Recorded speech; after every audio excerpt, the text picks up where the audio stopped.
Are going to meet tonight because the Lakers are trying to win something, but you know what? Down 3-0, and no team has ever done it. The Thunder routed the Lakers over the weekend. They improved to 7-0 this postseason. Won by 23 to go up 3-0 in the Western Conference semis. And so, what's going to happen going forward? We don't know, but here was JJ Redick after the loss. The MVP is, 18, 22, 7 of 20 tonight, and they've kicked our ass 3 straight games. They're an incredible basketball team. The Thunder are tied for the 4th longest streak to begin postseasons in terms of a defending champion in NBA history, behind the 2001 Lakers, the 1989 Lakers, and the 2017 Cavaliers. 3 of the 5 teams went on to win the finals. No team has ever come back, as I said, down 3-0. It is not looking great right now for the Lakers. And so now we spin it forward and we ask the question about Oklahoma City. Kendrick Perkins, is the way Oklahoma City is playing, the way they have been undefeated and been so dominant in this postseason, is that good for the Basketball Association?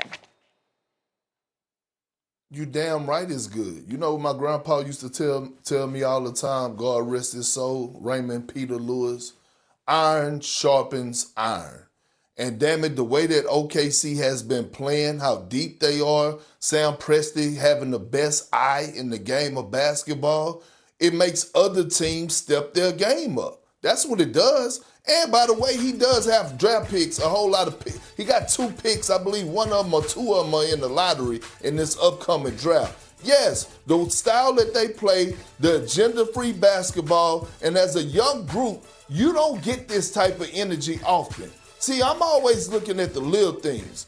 And when I look at the little things, I look at game 2 in Oklahoma City. SGA gets into foul trouble. He's on the bench. He's not on the bench moping. He's not on the bench complaining at the refs. He's up off the bench rooting, clapping, and encouraging his teammates.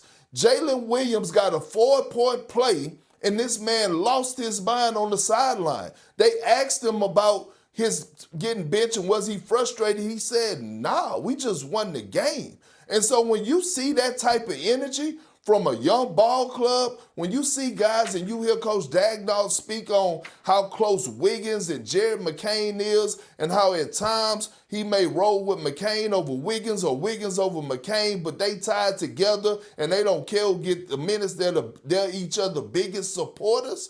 They have set the standard and the bar for the rest of the league. So not only if you're going out and you're trying to build the championship team, you're going out and getting guys that could actually compete between the lines, but you better make sure in those interviews that you're going to get guys with the right dog, all-in mentality.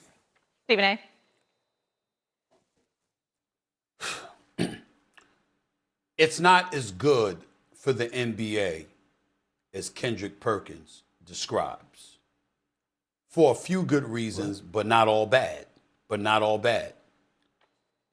Kendrick, you're a very, very busy man, so I don't know how often you have the opportunity to watch my man Jay Williams on social media. You should check out some of the things that he's breaking down on social media. You know, this business forum, his platform, Mr. Fortune 500. That's what I'm going to call him from now on, Mr. Fortune 500. That's what I'm going to call Jay Williams. All right? That's what I'm going to call him. You understand what I'm saying? Because the brother doing special thing. The brother, hell no, I'm taking notes from you all the damn time. I know my place. You understand what I'm saying? Very impressive, all right? As an aside, before I get to that, let me say this about JJ Redick. My condolences. It's not just because he's about to get swept. It's because he doesn't deserve it. He's a hell of a coach, man. And his staff is a hell of a staff. And I see this man designing plays. They're getting open shots, guys. I mean, they can't make them. You know what I'm saying? They can't make them. They just can't do it. They just don't have the talent. It's a damn shame because it ain't JJ Redick's fault. I'm here to tell you right now, JJ coaches his ass off, and he's doing a hell of a job, and I'm very, very proud of him. Now let me get back to Oklahoma City. I was bringing up Jay, Big Perk, because Jay was highlighting on social media how it's kind of boring at times because Oklahoma City, they're masters. They're masters at getting fouls. They're masters at playing the right way. They're masters with their collective effort. Every defensive assignment, I mean, everybody's in the right place. You don't see no mess-ups, no hiccups, all of this other stuff. You see the level of cohesion, the collective excellence. I'm not talking about just Shea Butter, who hasn't been excellent in this series, by the way. But for the most part, we all know how great he is. And the point is that the collective excellence of this team, you find yourself marveling at it, and it's like, if it wasn't for Wembanyama, him being 7'5", and the effect he obviously had on the Oklahoma City Thunder, we wouldn't even be thinking about the conference finals or the NBA finals for that matter, because we'd be like, man, ain't nobody beating these brothers. They're just that damn special. Which brings me, in the interest of keeping the same energy, Shea, Jay, and Big Perk, when it comes to Sam Presti. We all know what an incredible executive he is. But I was on him like back pockets, as Big Perk would say, when it came to, when you going to close the deal? When you going to close the deal? You know what I'm saying? Yeah. And they closed the deal. But I stand down. This is the greatest executive in the NBA. And I might say, Jay and Big Perk and Shea, we might have to have a discussion someday in the near future as to whether or not this is the greatest executive in the history of the sport. Because let me tell you what we're seeing from Sam Presti right now. Do you know in the year 2032, between now and 2032, with the Oklahoma City Thunder as the champions, with them as a perennial contender over the last several years, with them having Shea Butter in the crew, and A.J. Mitchell filling in for J-Dub and playing the way that he's been playing and all of this other stuff, with all the assets that they have, do you know that over the next 6 years, they have at least 13 first-round picks and 16 second-round picks?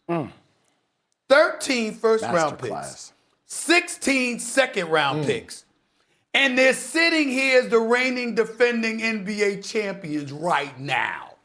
So you can literally look at the Oklahoma City Thunder and make the argument, at the very least, they're going to be a Final Four team in all likelihood for the next 5 years.